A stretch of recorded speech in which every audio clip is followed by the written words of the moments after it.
Welcome back. It's episode 3, season 3 of Softball Speakeasy. My name is Rain Wilson, and I'm a former Duke softball player turned analyst and broadcaster. And my name is Kelly Torres, former Duke softball player, current professional softball player, and GA coach at Clemson University. Softball Speakeasy is your go-to for major storylines, all the news, all the tea. So welcome to episode 3 of Softball Speakeasy.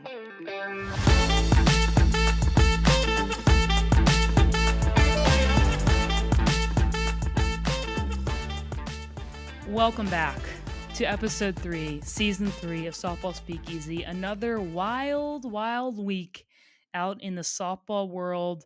Kelly looking tan from Clearwater. Saw you a couple times on ESPN2. Oh, how'd I look? Yes. Saw you in the bullpen a little bit. Saw you in the dugout a little bit. But let's dig right into the Tiger Tears in Clearwater. It was a tough week, but we talked a little bit before the show about there's winning and then there's learning. And so I'm going to dig into the scores real quick, but just want to get your overviews after we do that. So February 13th, start off with a narrow loss to Missouri and then a competitive game, but a tough loss against Auburn, who's having an amazing year. Then another loss to Kentucky, and then another loss to UCF in extra innings, and then a dominant victory over Ohio State. And I mentioned there 4 straight losses to start the weekend, but all really tight games. What was your overview of the weekend when you look back at it? Last episode, we mentioned that we had the pieces, but we were still putting that puzzle together.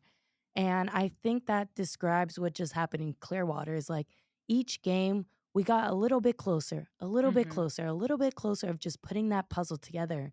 And if you look at our games, we have a lot of freshmen, a lot of young players, and we don't have a starting 9. We have about 15, maybe even 14 players that come in and out, play defense, get an at bat, pinch run, and we're utilizing everyone. And I think as the tournament went on, we saw who matched up with who better, who hit behind who better, the pitching staff. Does Cub go behind Cintron? Does Cintron go behind Reese? Like, we're just trying to figure out what routine will work for us. And I think when we faced Ohio State, everything was just firing on all cylinders. Yeah, and I think it speaks a lot to your team and the culture and the adjustments made throughout the weekend that you could finish strong against a good Ohio State team. And you mentioned kind of figuring out where to put the pieces together. And one of the questions I wrote was, and we felt this as players too, how does facing top tier competition early prepare you for the season that really matters the most, which is ACC season? What's your take on that? To face these teams in the beginning of the season just will help us with confidence, with pressure. You know, those moments when it might get too big, we've already been there. And we've been there the first 2 weekends back to back. And coming into ACC play, when you want to get high in the standings, you know, tournament play and all this stuff, the pressure kind of disappears. And that's exactly what Clearwater set us up for. And that's what we're about to go into again in the beginning of the ACC season. Facing that top tier competition early, you mentioned it takes the pressure off. You're used to those high intensity games. I want to ask you a kind of a theoretical question here. Would you rather go 6-0 or let's say 10-0 to start the season against lesser competition, but you have the confidence?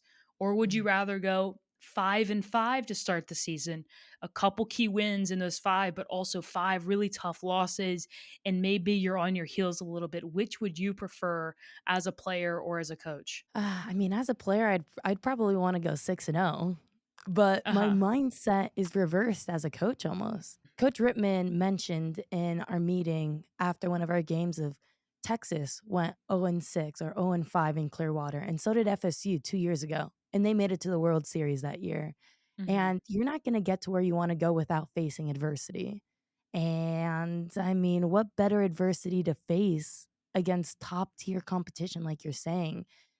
We're going to face that eventually in the season. Why not go through that right now? So now in the rest of the season, the third part of the season, we're already like, we've been there, we've dealt with adversity, we've been down, we know how to punch back. Yeah, I couldn't agree more. And I remember something an old coach used to say after a really tough loss is, it is written. it is already Mhm. written. It's in the Yeah, story now. yeah. Now we still control the rest of the story, but it is over. Mhm, And all you can do is just focus on the process, focus on the next step. So I'm excited to see the end of the year for Clemson and how they play. As I feel like what's going to happen is they're going to be considered underdogs heading into mhm. ACC play. Yep. And I think that's a dangerous position to be in if you're opposing teams facing Clemson. So I'm excited to see how they do moving forward, and especially as we get into ACC play here coming up. But want to talk about the Duke Blue Devils on the other side of things. And if you're new to Softball Speakeasy, didn't mention this in the intro, but Kelly is the GA at Clemson, like we talked about. We both played at Duke, so we like to follow Duke and Clemson throughout the season, but we will also follow major storylines. But now it's Duke's turn. And I wrote Valentine's Day heartbreak. Okay. They start off Valentine's Day with a 9-1 victory over Boston College, another ACC foe. And then it was against Florida, a game that most people, most Duke fans were watching, the alumni that were in Hilton Head running a half marathon. We had it turned up, ready to go. Volume was high and vibes were pretty low early on. I don't know if you got a chance to watch that game because you were Mhm. probably at the field, but Florida, the Gators were just chomping at Yeah. the in the box, at the plate, whatever you want to call it. I mean, it was just barrel after barrel after barrel, and Duke ends up losing 9-0. Were you able to watch that game? If so, what were your thoughts watching that one against Florida? Yeah, I was actually at dinner with my family and Cameron Jackson's family, Oh, another nice. former Duke alum, and we were eating Valentine's Day dinner. We had the game right up on our table, and the Gators just didn't seem to miss. Like, it was Hmm. just home run, double, RBI, just back to back to back, and it's really difficult to stop their momentum and gain energy as an opposing team and as a player when someone is just or another team is just really hot. And I felt Yeah. like that's what the game was, is like they got on a roll and they didn't let anything stop them. And then it Hmm. doesn't matter who you're playing against anyone, that's very difficult to just stop.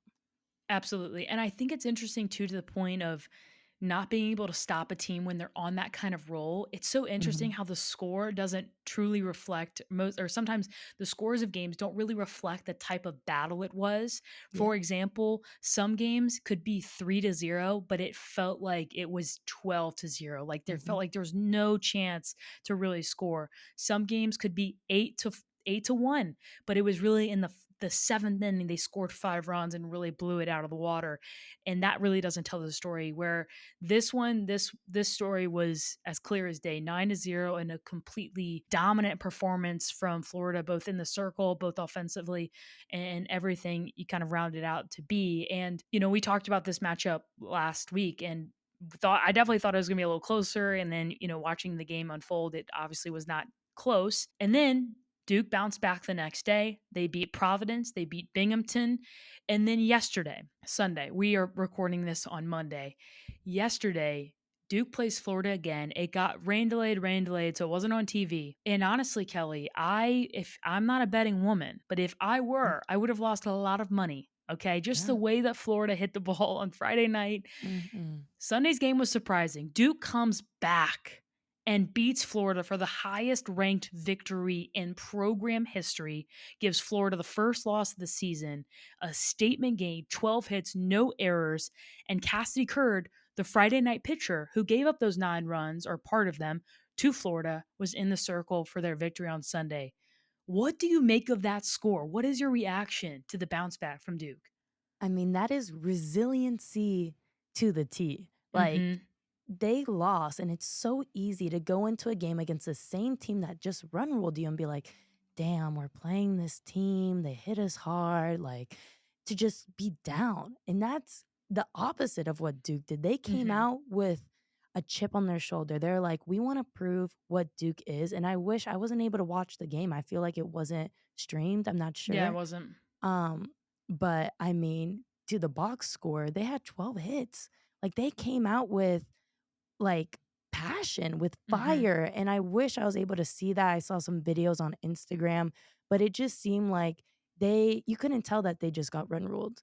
And I love those types of games, even when it's 12-0 and you look on the field and you can't tell which team is losing and who's winning. Like, Duke came out and they weren't gonna let that stop them. Yeah, that's impressive to come out like that, and Yeah, I wanted to watch that game so badly I know. just to see how Cassidy matched up with those hitters in a different way. Was it because honestly watching the that first game, of course there was some misses over the middle, but I would honestly credit Florida more than say that Cass had an off night.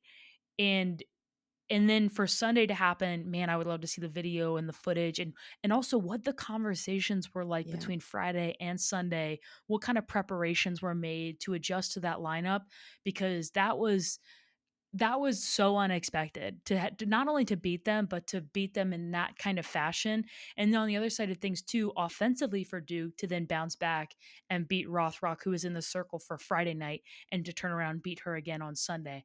I think it's incredible for the game. And to your point, parity is there and Duke bounced back. It's always interesting to think about the kind of the huddle after the game Mhm. because typically coaches and players themselves can take it, a multitude of different directions. For example, it can be like, hey, line in the sand here, like which way are we headed here, like a really tough one. Or it can be, hey, they had us tonight. They had our number tonight. That's it.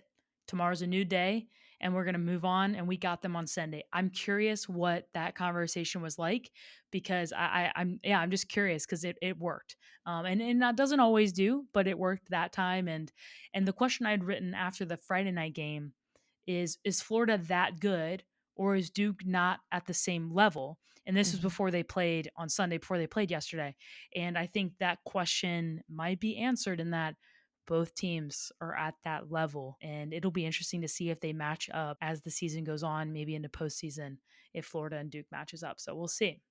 But around the NCAA, there was a ton of notable games, surprises across the board. One game in particular that stuck out immediately when you open the app was Texas versus Texas Tech. Nyjah Kennedy Mhm. versus the in-state rival and the Texas Longhorns. And Texas edged them out 2-1 with a walk-off victory. So that was a really interesting matchup. And then in game two, Texas kind of handily beat Texas Tech. But I want to talk about Auburn.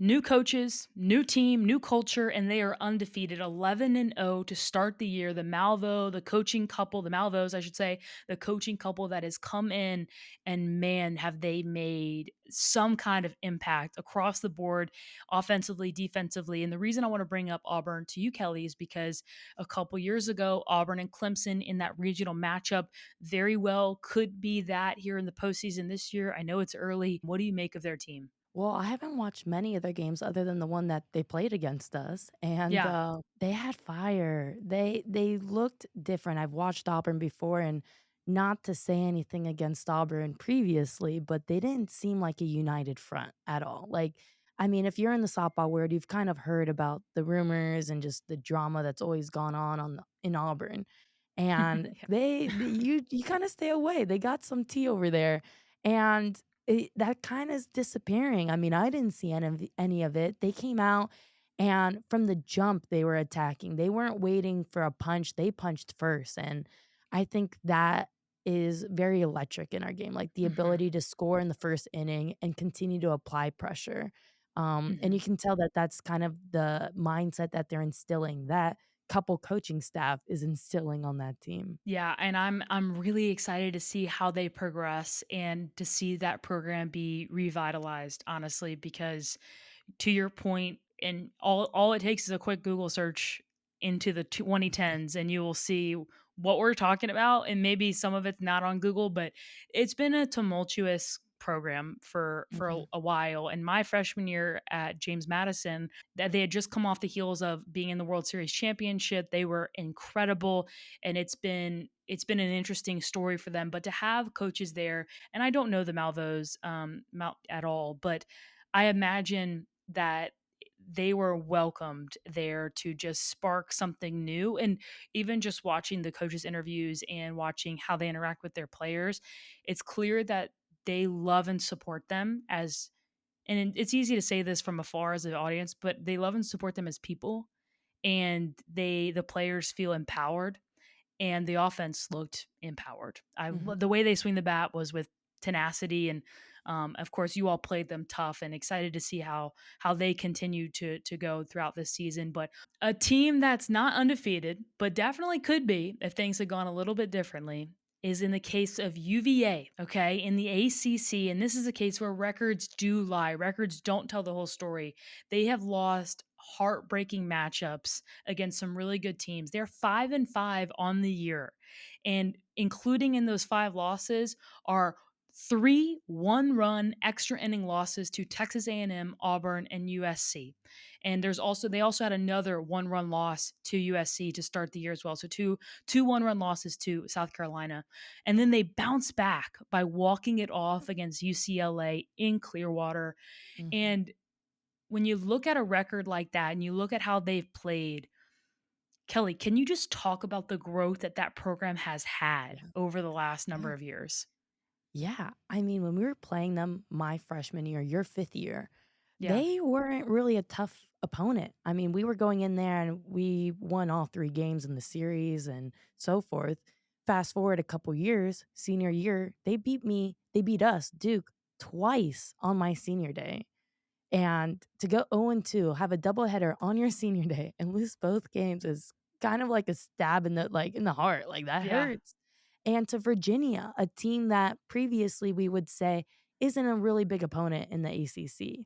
And to just see the growth, and I mean, I credit their head coach. I see her constantly screaming, and I really have never seen her not give her 100% effort. Like, she is always herself on the field, and I mean, I love it. I love what she is doing for that program. And I actually have a really fun story about Coach Harden. I had graduated high school, and then I went back that summer after my freshman year of college to help coach the high school team in states.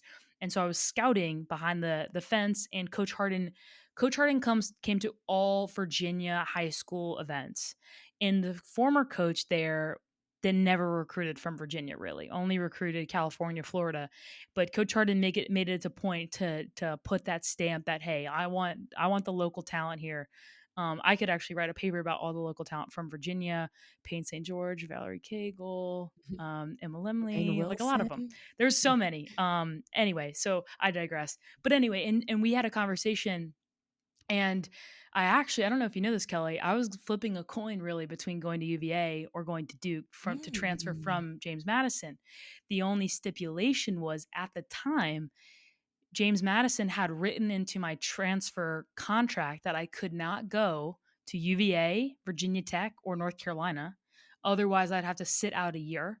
So I was going to sit out at UVA for a year and then play there, or go to Duke. And I'm, obviously very happy to go to Duke. It was the best decision I've ever made in my life. But I think not only is it Coach Harden and that administration believing in her vision, but I think it's the new stadium. I think that new Oh, stadium yeah.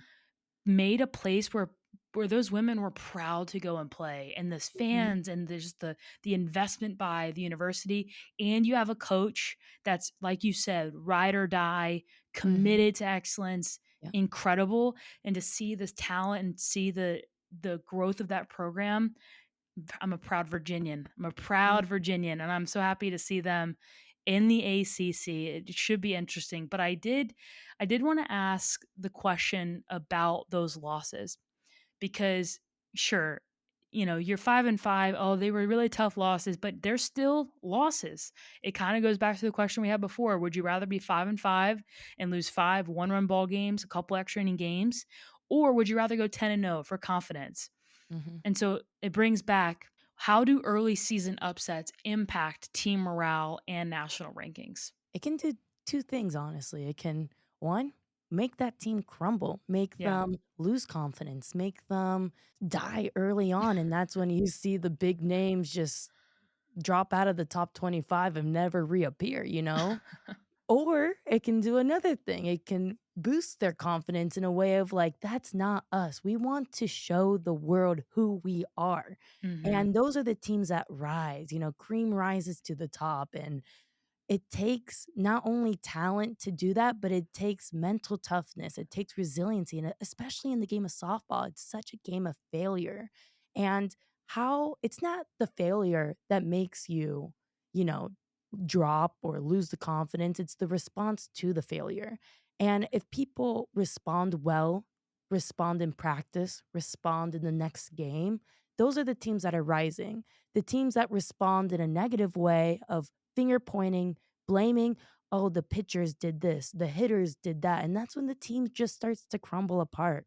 So I Mhm. think it can do two things. It can either kill a team or make them better. Well, this is a deep question to follow up that statement, but what do you think creates that? What creates the teams that when faced with adversity, they go hand in hand, they go arm in arm, they walk together still, Mm. they don't point fingers? And what separates those teams from the ones that start to point fingers and when it hits the fan, they go individual? I think the leadership. I think it starts with the top dog, the head coach and the coaching staff. And I don't know if that would have been my answer before being a GA coach here, but how is the coaching staff reacting to to the loss? How is the coaching staff reacting to the adversity? That's the first thing the players are going to notice. And if they're pointing fingers, if they're saying pitching is bad, oh, the hitting coach needs to be better, where's the defense, like all that stuff, and they're not a united front, Mhm. that's exactly what the players are gonna be doing.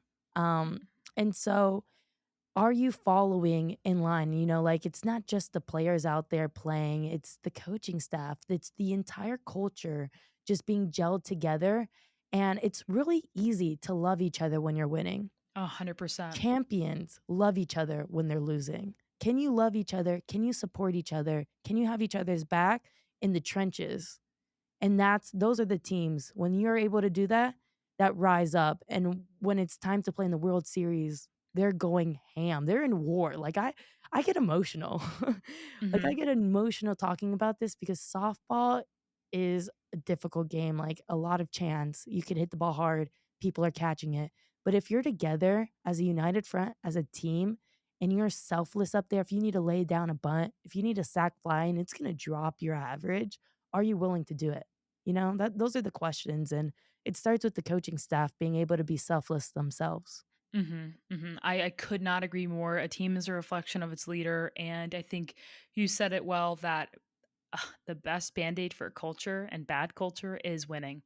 And Mhm. so, you can have a really good team that honestly, if faced with adversity, they crumble, and if they win, then everyone's happy, everyone Yeah. happy-go-lucky, and so it's interesting. So this past weekend, as you know, Kelly, I was in Hilton Head with a bunch of alumni. We were running a half marathon, and we were sitting on the couch telling stories about, moments that weren't going well, moments that were going well. It was just a lot of fun, and we went around and said, what have you learned and taken from your experience at Duke into adulthood?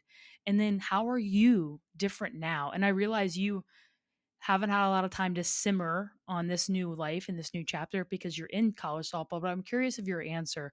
What have Yeah. you taken from your experience at Duke and how are you a different woman now? Yeah. Rain, that's a heavy, That's heavy a heavy one. question. It's a heavy question. I think I have to say just relying on people. Mm, Like, life is not meant to be individual.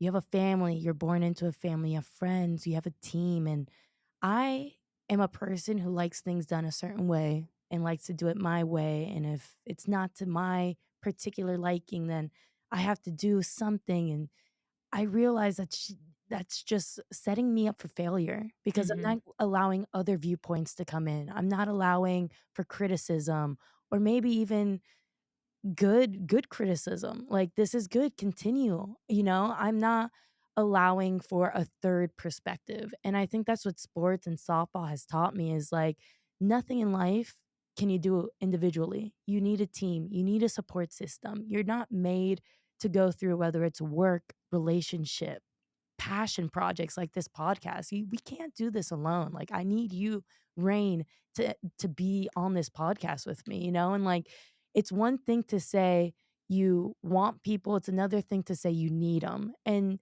to just be so in tune with yourself to be like, look, I need something. That's very vulnerable for someone mhm. who is strong, someone who is in high power to break down and be like, look, I'm flawed. and I need someone to fill this position because I know that's not my strong suit. Mhm. And a lot of people don't get there in their life. They try to be macho man and do it all themselves, but softball has taught me you can't. Like, even if you do, you're not going to do it well. Mhm. Um, you need people in your life. Wow. Wow, beautiful. Yeah, no, I empathize with that so much, and that's such an interesting direction to take it, and a lot of the answers from the other alumni were about an individuality actually, and about how and I actually agree in that, or not agree, I actually empathize with that a lot, in that what I learned from Duke, I mean, a number of things, but not from Duke. I'd say since Duke, I should say. Not from the experience, but since the experience. From Duke, I learned, though, to go back, I learned how to work hard, how to achieve a Mhm. goal, how to Yeah. show up to do things when it's on, like when you don't want to. It, it's it's simple, but it's not easy, right? It's simple, but it's hard to do every day. I learned that that's how you kind of build skills. I learned that failure is imminent. And to your point, it is about responding to failure. And just because you fail at softball does not mean you are a failure. Mhm. That's something that has been, this is, wow, we're getting really deep. But that's the piece that I have learned since Duke and I've really had to work on, is that the little rain, it sounds like it sounds woo woo, but I mentioned this to you off air, but like the little rain needs love. The Mhm. little player in all of us needs the love more than anything. Yep. And she needs to know that effort is where everything lies. Effort is where you can be proud. The process is something you can be proud of, and worthiness of love is does not equate to your average, to your record, to anything at all. Yeah. And it's really how you interact with people, it's how you treat people, it's how you live in this world. Because at the end of the day, man, I know folks listening, you all did not ask for this, but maybe you did. But at the end of the day, it's you and your mind. And if you equate your self-worth to everything, if outside things that ultimately you cannot control, it's a really hard path to be on, and to be a fulfilling path. And that's something I've really just come around to, and realized that, man, like, I think what was, just to go on a bit of a tangent, but what was so interesting and really key moment post college for me was I went immediately into travel guiding. So all of these people, they don't even care about Duke softball. They don't even, Mhm. they're like, oh cool, you played, that's great, whatever. What are we having for lunch? Like, and in our world, it's a big deal. It's Mhm. a big deal to play Division 1 softball. It's a big deal to play at Duke, go to Duke. And immediately after I graduate, I go to this place where no one cares. And they don't care. It's not that they don't care about what I do and what I'm passionate about. They care about who I am. Yeah. And I don't know why that was so, like, mind-blowing to me, is like, "Oh, wow, they just wanna know me. They don't wanna know what my average was, or what my record was, or anything like that. They don't seem to know, or they don't seem to care about it." And even further, being internet like, working internationally, they didn't even know what softball was. And so I was like, "It's like baseball." They're like, "What's baseball?" It's like, "Oh my god, the world is so big." Yeah. They don't remember that we played at Duke. They remember the laughs and the joy and how we interacted as humans. And not to get too woo woo, but at the end of the day, if you're a young player out there, and it's good to consume and to commit and to go 100% to something, because it teaches you so much about what commitment looks like and discipline, Mhm. but to the point where you can still separate who you are Yeah. from the sport. Look at that. Boom. Yeah, rain. Um, and I Beautiful. think that's hard. It's much easier said than done, but that's something that I'm grateful for having come from playing softball.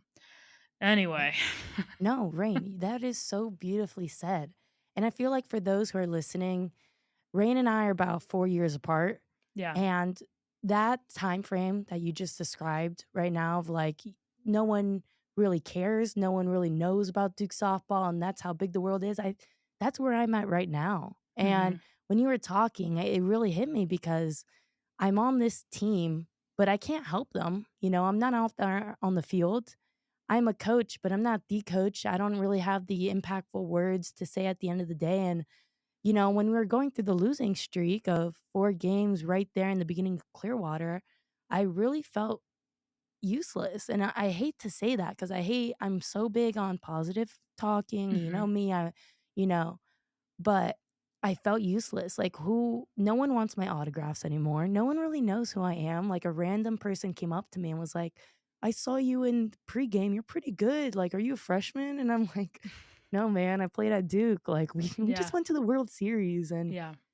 it, it really, that's my battle right now is just how am I going to find who I am? Well, I know who I am, but how am I gonna reinstill that love and that grind for my professional season coming up in summer and, like, Mhm. not get lost in this uselessness that I Mhm. feel?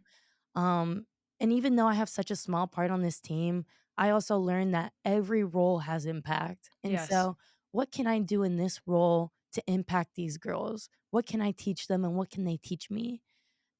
So yes, what you're going through or what you did go through is what I'm going through right now. And we'll see what I learn out of this season. We'll see what happens in a couple months.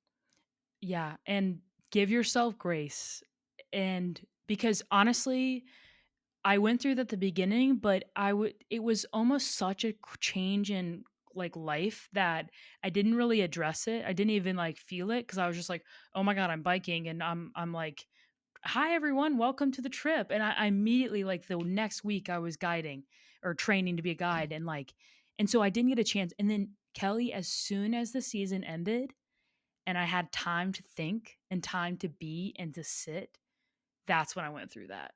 Yeah. Where same thing. It's like, wait, who am I? Yeah. Like, Who what am I am I? doing? You know, like, Because and again, I also don't want it to sound or come across to anyone in the whether I used to hate when people when I was in high school, like I was going like through like a drama or something, whatever, and I was hurt by it. And someone would be like, it's only high school. It's like it won't matter for the rest of your life. Like, yeah, mhm. I get that, but right now it's my life. So geez, like give me a break, Yeah. like Hmm. love me through it, Hmm. And I always hated when people say that. And of course, now as an adult, I'm like, I understand where they were coming from, but that still doesn't make me feel better. And so the transition of like almost like pulling all of this off of you, and then you're like bare and you're like, wait, how is the Yeah. world going to interact with me now that, and you're still playing, but now that, I'm not an athlete anymore, that's a weird thing. And then the first time you go to a commercial gym, Yeah. whoa, Oh my gosh. this is I weird, know. right? All these things. And Yes. it's also, and I think for folks who did play a sport in college or like had this kind of identity thing in any way, it's really hard to empathize with and be like, what, why is such a big deal? It's like, well, no, it's not just college and the label and the cloud or whatever and the attention. It's the fact that you poured your whole life, and college Hmm. softball in a lot of ways is the peak, Yeah. right? Like it is, in my opinion, the peak. And so Hmm. you're coming off of that peak and you're trying to land. And luckily for you, Kelly, you are so much more than a softball player. When I think of you and as a friend and as a human, that is literally not even the top 5 list of things I think about is how good. I don't even consider your blocking ability, your framing, or your hitting. That's not even top 10. I think of how positive, how kind, how loving, how passionate, how independent you are, smart. I mean, all these things. And for anyone listening, you have to find those things about you now. Have that self compassion and know the people who love you far past softball. And Kelly, I love you far past softball. Stop, Raid. You're gonna make me Wha- tear up on the I pod. know. Ah. Ugh. Okay. Well, man, this might be a little longer than normal, but for good reason because hearts everywhere. Beautiful episode. Thank you all so much for watching, listening, viewing, and subscribing. We appreciate it so much. And one last plug that we'll mention every single show. We don't have a sponsor. So if you're interested, email us at softballspeakeasy@gmail.com or at my personal email, which you can find by DMing me on anything. All right. Kelly, anything to add? Nope, listen to Softball Speakeasy every Friday. We will see you next week on the show.